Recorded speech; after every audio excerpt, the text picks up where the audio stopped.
So guys, आप viewers की बहुत ज्यादा रिक्वेस्ट थी क्यूपिड लिमिटेड के फाइनेंशियल्स और फंडामेंटल एनालिसिस के ऊपर। ऑल्दो एक वीडियो के अंदर सारा कंपाइल अप कर पाना बहुत मुश्किल है। लगभग इसके लिए आधे एक घंटे का वीडियो लग जाएगा अगर पूरा कंपाइल करना चाहे तो। और स्पेसिफिकली कुछ कुछ पॉइंट्स मेरे चैनल पर अवेलेबल भी है क्यूपिड लिमिटेड के फंडामेंटल और फाइनेंशियल से रिलेटेड। आज के इस वीडियो में टोटल हम दो चीजों को कंसिडर करेंगे। इस वीडियो को बहुत प्यार से देखना। और हाँ, इस वीडियो में ऐसा चीजें हम डिस्कस करेंगे ताकि आगे जाकर के आप किसी भी कंपनी के एनालिसिस में आपको मदद मिल सके खुद से। तो वीडियो को एंड तक देखना। ऑलराइट, अच्छा लगे तो सब्सक्राइब जरूर कर देना। I am NISM certified. अब आते हैं आपके पहले पॉइंट के ऊपर। पहले हम कुछ पॉजिटिव्स लेंगे, फिर हम कुछ आपके नेगेटिव पॉइंट्स के ऊपर आएंगे। मतलब जो हमको नहीं चाहिए बट अभी कंपनी में अवेलेबल है, यानी उसके अगेंस्ट में हमको चीजें चाहिए। ठीक है। सबसे पॉजिटिव पॉइंट क्यूपिड लिमिटेड में जो लास्ट सेशंस के अंदर देखने को मिला वो था इसका फिर से MFI एंड RSI का न्यूट्रल हो जाना। ये चीज क्यूपिड लिमिटेड में आपको लगातार मदद करती आई है अराउंड 140 के प्राइस से। एग्जैक्टली 140 से लेकर के लगभग 224 रुपए जो भी स्टॉक का है, वहां से लेकर के आज की डेट तक के अंदर सबसे ज्यादा हेल्प आपके MFI एंड RSI ने करी। जब भी आपको रैलीज दिखती है MFI RSI 80s और 90s पर चले जाता है, लेकिन हल्की सी करेक्शन में आपके दोनों ही टेक्निकल्स करेक्ट भी बहुत जल्दी होते हैं। तो इस समय आपका MFI 69.3 पर खड़ा है और RSI 66.5 पर खड़ा है। लेकिन ये करेक्शन आई क्यों टेक्निकल्स में? इसके पीछे का रीजन था कि आपको लास्ट सेशन कुछ इस तरह का मोमेंटम देखने को मिला क्यूपिड लिमिटेड के लास्ट दोनों के सेशन में। आपको एक चीज तो समझ में आ चुकी होगी कि 222 हमारा सबसे बड़ा रिजेक्शन है, सॉरी 222 का सबसे बड़ा रिजेक्शन है क्यूपिड लिमिटेड के अंदर 222 पे। और 214 ये हमारा जो है हायर कंसोलिडेशन होना चाहिए। और तो लास्ट सेशन के अंदर लगभग 204 है, आई बिलीव 204 था ना, 204 और यहाँ पे सबसे लोएस्ट है 192। ठीक है, ये दो आपके इंपॉर्टेंट बेस है, 204 से लेकर के 192 और आपका रिजेक्शन 222 यानी कि 222 का रिजेक्शन बहुत बड़ा है। अब लास्ट दो सेशन में क्यूपिड लिमिटेड के अंदर क्या हुआ है कि आपके दोनों ही कैंडल्स में ड्रॉप आया है। अब जैसे ही ड्रॉप आया तो आपके 70s लेट 70s के जो टेक्निकल्स थे वो आपको 60s पर आते देखने को मिले। ऑल दो उसके बाद भी स्टॉक में आपको एक रिकवरी फिर देखने को मिली। यानी करेक्शन के अंदर आपके टेक्निकल्स कितना जल्दी न्यूट्रल हो रहे हैं, ये बहुत ज्यादा बड़ी चीज आती है क्यूपिड लिमिटेड में। इसके साथ एक पॉइंट और नोट करना, ये जो आप ब्लू लाइन देख रहे हो ये आपका 7 EMA है। जब भी आपके पास करेक्शन आ रही है आप सबसे पहले 7 EMA के ऊपर कैंडल क्लोज कर देते हो। ये क्यूपिड लिमिटेड में अभी तक टेक्निकल पॉइंट ऑफ व्यू पर सबसे इंपॉर्टेंट चीज देखने को मिली है।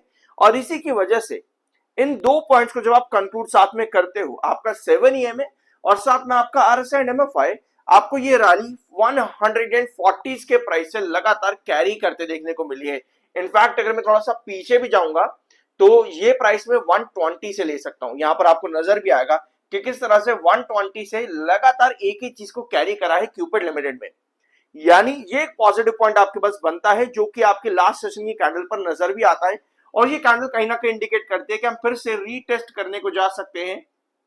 सॉरी, कितना प्राइस हो गया, लगभग 218 के आसपास फिर से हम रीटेस्ट करने के लिए जा सकते हैं। लेकिन कोई भी गिरावट 204 के नीचे ये आपको इंडिकेट करती है प्रॉफिट बुकिंग। और एक चीज और यहां पर नोट करना कि आपके पास एक साइडवेज कंसोलिडेशन चल रहा है हायर रेंज पर। इसका मतलब ये है कि आपके पास शॉर्टर एक्टिविटी बहुत ज्यादा इस समय है। और ये चीज मैंने आप लोग के साथ पिछले 3-4 वीडियोस में लगातार डिस्कस करी है कि आपको क्यूपिड लिमिटेड में शॉर्टर बहुत ज्यादा एक्टिव देखने को मिलेंगे। 222 से लेकर के 204 के बीच के अंदर अंदर इस रेंज पर सबसे ज्यादा शॉर्टर एक्टिव रहेंगे, क्योंकि यहां पर इन्वेस्टर्स एक्टिव इतने नहीं है। ऑल दो इन्वेस्टर जो एक्टिव थे वो 222 के आसपास यानी कि रिजेक्शन पर ही एंट्री करके बैठे हैं। तो वो वेट कर रहे हैं कि ये प्राइस हमारा कब ब्रेक होगा। वेराज 222 के ऊपर शॉर्टर आपको लेकर के जाने नहीं दे पा रहे, जिसकी वजह से इन्वेस्टर एक्टिविटी यहां पर काफी कम हुई है। अब बात आती है इन्वेस्टमेंट की, तो आपके पास बहुत नीचे के लेवल से इन्वेस्टर्स कंपनी के अंदर बने हुए हैं, जो कि बहुत बढ़िया बात है, क्योंकि बहुत से पब्लिक इन्वेस्टर्स ने यहाँ पर अच्छा खासा प्रॉफिट लिया अभी तक। इससे बेस्ट चीज कुछ नहीं हो सकती कि भैया रिटेलर के हाथ में माल बैठा है और रिटेलर मस्त लेकर के अभी प्रॉफिट पर भी बैठा हुआ है। सबसे बेस्ट चीज ये है अपने क्यूपिड लिमिटेड के अंदर। ऑलराइट, यानी कि इसको अगर हम कंक्लूड करें, इस पॉजिटिव पॉइंट को अगर हम कंक्लूड करें, तो हमें नजर आता है कि 204 कितना इंपॉर्टेंट है। इसके नीचे कोई भी करेक्शन आपको प्रॉफिट बुकिंग का इंडिकेशन देती है 192 के इन्वेस्टर्स की तरफ से। समझे इस चीज को? तो आपके पास पॉजिटिव्स आ गए। अब लॉन्ग टर्म एसएम 1 के अंदर अभी भी ये स्टॉक बना हुआ है, लेकिन लॉन्ग टर्म एसएम 1 के बाहर कैसे आएगा, एक स्पेसिफिक वीडियो में ऑलरेडी ले चुका हूं, अवेलेबल चैनल पर है। लॉन्ग टर्म एसएम 1 आपके नॉर्मल जब स्टॉक आपका ट्रेड करने लगता है, दैट मींस की वॉल्यूम्स बहुत नॉर्मल तरीके से काम कर रहे हैं, रिएक्ट कर रहे हैं, तब आपको एक नॉर्मल ट्रेड देखने को मिलता है। और जब हम बात करें नॉर्मल की, और आपको नजर आएगा कि क्यूपिड लिमिटेड के अंदर अब डिलीवरीज काफी कम होना शुरू हो चुकी हैं। ये एक नेगेटिव पॉइंट है। अभी हमने दो पॉजिटिव पॉइंट देखे, 7 में एमएफआई एंड आरएसआई। आपके पास नेगेटिव पॉइंट ये है कि आपके पास डिलीवरीज अब लगातार यहां पर गिर रही हैं, वीकली, मंथली और रेगुलर बेसिस पर। ये नहीं चाहिए होता। ये सबसे बड़ा कहीं ना कहीं एक रीजन है कि क्यों 222 का प्राइस हमको क्रॉस नहीं हो पा रहा है, क्यों वहां पर रिजेक्शन बना हुआ है, क्योंकि शॉर्टर एक्टिविटी है और डिलीवरी परसेंटेज में वो चीज आपको नजर भी आ रही है कि एग्जैक्टली जो हम डिस्कस कर रहे हैं, अगर हम उसका क्या कहें एविडेंसेस ले, तो एविडेंस में कहीं ना कहीं हमको ये चीज नजर आती है, डिलीवरी परसेंटेज जो कि अभी वीकली, मंथली और रेगुलर बेसिस पर कम होती जा रही है। हमें ये नहीं चाहिए, यानी चाहिए कि आपको 30% प्लस, जो कि आपके वीकली, मंथली बेसिस का एक अच्छा एवरेज है। ठीक है, यहां पर देखो 33 मंथली बेस पर अगर आप जाओगे ऊपर 30% के ऊपर का ही आपको देखने को मिलेगा डिलीवरीज, ये आपका मंथली एवरेज है। और तो हमें इसके आसपास की डिलीवरी चाहिए।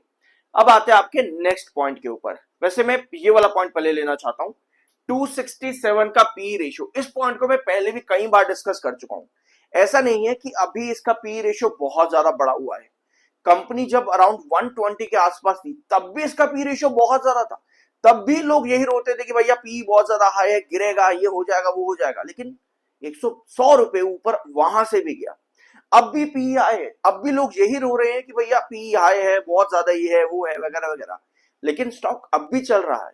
तो एक हाई पी से हम क्या जो है पता चीज, एक ऐसी चीज क्या पता लगा सकते हैं कि हमको ये मालूम पड़े कि उसका पी एक्चुअली में हाई है। क्योंकि एक पी रेशियो आपको कुछ चीजें बताता है। पहला कि भैया एक्सपेक्टेशंस बहुत ज्यादा हाई है, और एक्सपेक्टेशन के अकॉर्डिंग कंपनी को क्या देना है, नंबर देना है भैया, नंबर यानी कि क्वार्टर रिजल्ट। अब उन नंबर में क्या देना है, नंबर में देना है ग्रोथ। अगर एक्सपेक्टेशन हाई है और कंपनी उस एक्सपेक्टेशन पर वो एक्सपेक्टेशन मीट करती है अपने ग्रोथ में, तो भैया आपको रैली मिलती है। क्लियर कट सी बात है। अब जब पी बहुत ज्यादा हाई हो जाता है, एक्सपेक्टेशन अभी भी हाई है, और अगर कंपनी उस ग्रोथ को अचीव ना कर पाए, तो आपको गिरावट मिलती है। यानी एक पी रेशियो की रेंज आपको ये नहीं बताती कि भैया महंगा है, सस्ता है, गिरेगा, बढ़ेगा, क्या होगा। क्या कंपनी बिजनेस दे पा रही है, वो आपको बताता है कि पी किस तरीके से रिएक्ट करेगा। समझे इस चीज को? अब इसी रीजन की वजह से अभी तक आपको क्यूपिड लिमिटेड में तेजी देखने को मिली। लेकिन क्या इसी पी के ऊपर ये तेजी कैरी करेगी? क्योंकि इसका पी ऐसा नहीं है कि कभी नीचे था, बढ़ता ही चला गया साथ साथ, और तब भी रैलीज कंटिन्यू करी है। अब यहां पर ये सारा पेज जो है रीड करना, 3 पैराग्राफ, 3 लाइन्स है बेसिकली। हिस्टोरिकल नॉर्म, पिछले 3 साल का एवरेज, इंडस्ट्री एवरेज क्या है, जहां पर पी जो है क्यूपिड का किस तरह से काम कर रहा है इंडस्ट्री के कंपैरिजन पे, और ग्रोथ एक्सपेक्टेशन जो मैंने अभी आपको यहां पर बताया है। इन 3 चीजों को आप यहां पर चाहो तो रीड कर लेना। अब हम वापस से आते हैं आपके पी को समझते हैं एक बार यहां पे। ऑलराइट, अब पी को समझने के लिए आपको ये देखना होता है कि कंपनी ने पहले क्या काम किया है। आज की डेट में कंपनी का पी क्यों अचानक से इतना ज्यादा बढ़ा, रैली मिली, लेकिन अब ये पी किस तरीके से और ज्यादा बढ़ेगा ताकि आपको प्राइस एक्चुअली में महंगा लगे। अभी कंपनी बता रही है कि हम 150 करोड़ का जो है रिवेन्यू दे रहे हैं, 150 करोड़ का भी हम रिवेन्यू दे रहे हैं, ये कंपनी बता रही है। ये ग्रोथ कितना जाएगा, लगभग 130% के आसपास इतना ग्रोथ जाएगा ना कंपनी का। अगर 150 करोड़ का रिवेन्यू जाएगा तो ईयर ऑन ईयर बेसिस पर अराउंड 130 के आसपास का ग्रोथ कंपनी का होगा, जो कि 14% का इंक्रीज है ईयर आपके 116% के ऊपर का, जो कि अच्छा है।